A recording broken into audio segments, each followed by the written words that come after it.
Last week, Jan Mack and I were visiting the Azores in the mid-Atlantic, about one-third of the way between Africa and the U.S. East Coast. They're about right here, just off the southern coast of Europe, northern coast of Africa, about two-thirds of the way from the United States to the Europe in the mid-Atlantic.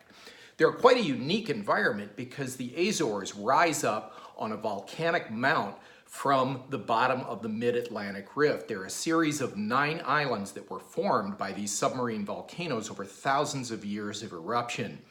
I realized after we booked the trip that I had been to the Azores before as part of the U.S. National Guard for the Reforger exercises, which were the return of forces to Germany in the 1980s, but I had not been back to the Azores since then. We were interested in visiting the Azores for a number of reasons. For one thing, we got a great deal on the trip, but for the other thing, the interesting thing about the Azores is because they rise up from a mid-Atlantic volcanic rift, they're surrounded by a pelagic or extreme deep water environment.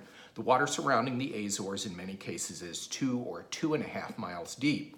Because of that, you encounter some offshore species that you would never see close to the coasts of Europe, Africa, or the United States. You'd have to go many, many miles offshore in order to encounter the same species. One of the species that we were fortunate enough to see on a couple of days while we were in the Azores is the sperm whale. It's the largest toothed whale in the world, and they can grow to 70 feet in length. We actually saw some that were somewhere between 60 and 70 feet in length when we were whale watching off the coast of the Azores, only about a mile offshore as a matter of fact. So that was remarkable. But visiting the Azores gave us the opportunity to not only revisit what I had experienced when I went through there in the mid-80s, but it also gave us the unique opportunity to have a look at the environmental impact that has been so much in the news, such as climate change and the accumulation of trash in the ocean that makes headlines every day. You see it in social media and in mainstream news media. Because the Azores are in the middle of the Atlantic, this would be an opportunity for us to see if all of the stories that you read about climate change and the accumulation of trash in the ocean are actually true. They sit thousands of miles off of either major populated coast, Europe on the one hand, United States on the other. So it stood to reason that if we started to see trash in the Azores, then the problem really is real. And I'm here to tell you, the problem's real. From 1999, when I visited Antarctica, one of the things I saw was hundreds of whales. The whales were abundant throughout the Antarctic waters. They migrate there during certain times of the year. Part of their migration pattern is through the Azores down south toward the Antarctic in the mid-Atlantic.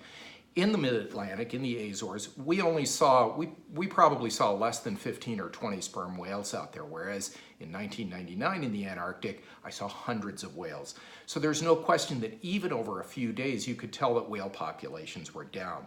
But even more disturbing was that in the remote Azores, we actually saw quite a bit of plastic waste. Most of the plastic waste was locally generated. It was stuff that had been thrown into the ocean, unfortunately, from people who live on the 9 Azores islands. But some of it had also drifted across the ocean to accumulate in the center of the ocean when it reached those islands at the top of those seamounts.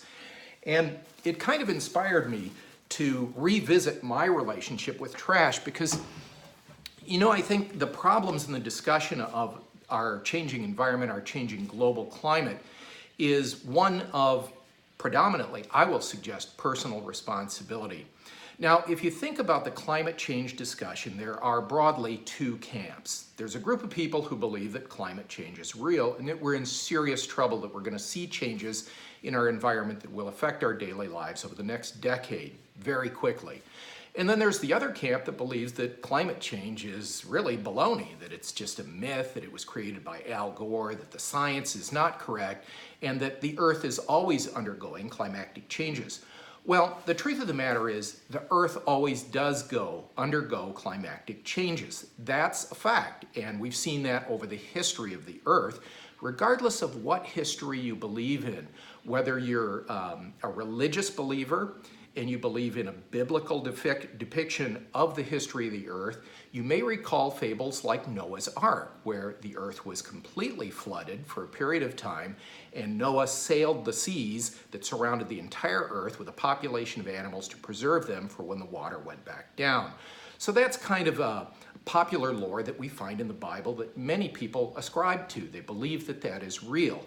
At the opposite end of the spectrum, we have a more scientific perspective, and that is that scientists believe that the Earth is much older and was created from a number of different factors, and that over the history of the Earth, the climate has changed many times. We've had ice ages and we've had times of profound heat. Now, regardless of which one of those two camps you belong in, let's talk about climate change for a second and our impact on it. Since 1999, to my visit to the Azores last week, I've seen more change than any depiction, whether you're a member of the religious perspective or the scientific perspective, than any perspective depicted in either one of those thought camps. So the climate has changed more since the 1990s to 2020, which is about where we are right now, than any of those, either the biblical perspective or the scientific perspective, have ever depicted. You can't deny that. It's fact. I've seen it for myself. If you made these trips to Antarctica, to Africa, to the Azores, to Asia, all around the world, and I've visited all 7 continents, you would see this for yourself. I climbed Mount Kilimanjaro in the late 1990s. When you look at photos of Kilimanjaro today, the summit is completely devoid of snow and ice. When I climbed it, it had glaciers on it. They're totally gone. It took thousands of years for those glaciers to form. Now they're completely gone. So we are witnessing our climate changing at a very accelerated rate before our eyes.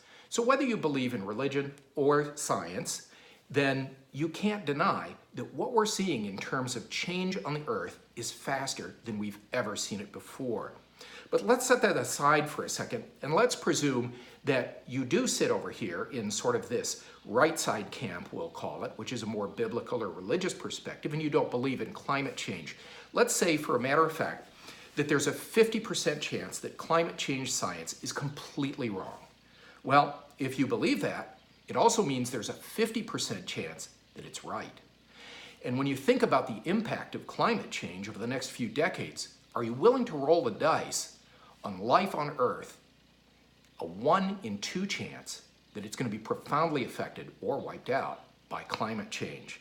Those are bad odds. Let's try it again, and let's say that there's a 70% chance that climate change science is complete baloney. It's totally wrong, and that the Earth goes through a natural set of changes and everything will continue to be fine for the next 3 decades. There's a 70% chance everything's going to be fine. That means there's a 30% chance it isn't. And are you willing to take the chance, 3 chances out of 7, that the Earth is going to be destroyed or compromised by profound climate change within the next 2 decades? Those are rotten odds. Think about it this way.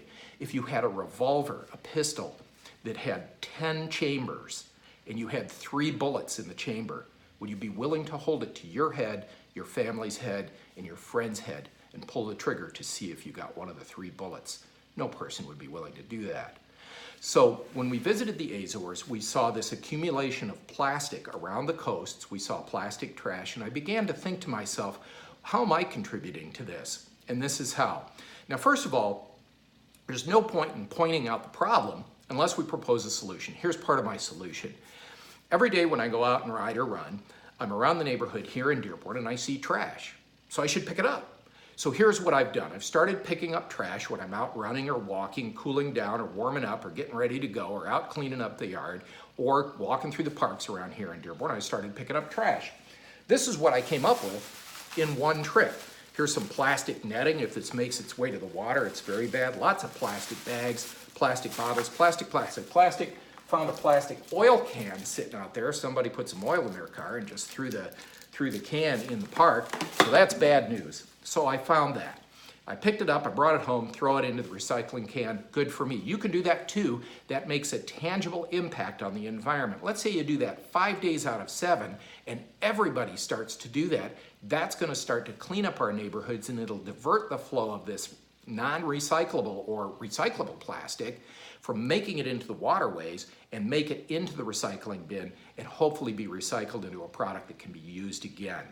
The other thing I started to do is think about how I use plastic. So one of the things I wanted to do, because I drink a lot of bottled water, I don't think the water that comes from the faucet is even drinkable anymore. I decided to look at other ways to get bottled water, and it's pretty darn simple. So I drink a lot of bottled water out of plastic bottles, so I've decided to replace the plastic bottles with, and this was pretty darn easy, glass bottles. You can buy bottled water in glass bottles. It tends to be a little bit more expensive and it is harder to transport, but you know what? It's worth the extra trouble.